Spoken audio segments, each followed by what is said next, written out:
está, papi? I'm from BG. I go to a Boca Resort. I don't tip them nothing. It's all part of the resort fee. You should see their face. Sorry, can't tip you.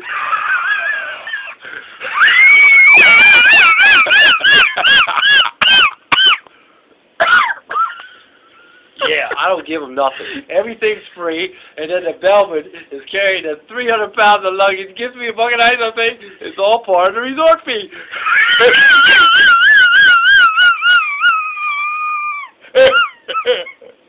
Ooh, is that funny? I think I'll play some golf with my buddy I kept from the bellman.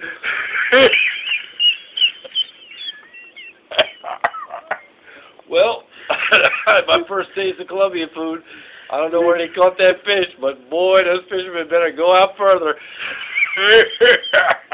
Well, that's about it. Old Pop's got to go back and get some bucket ice. BD, you come back through now.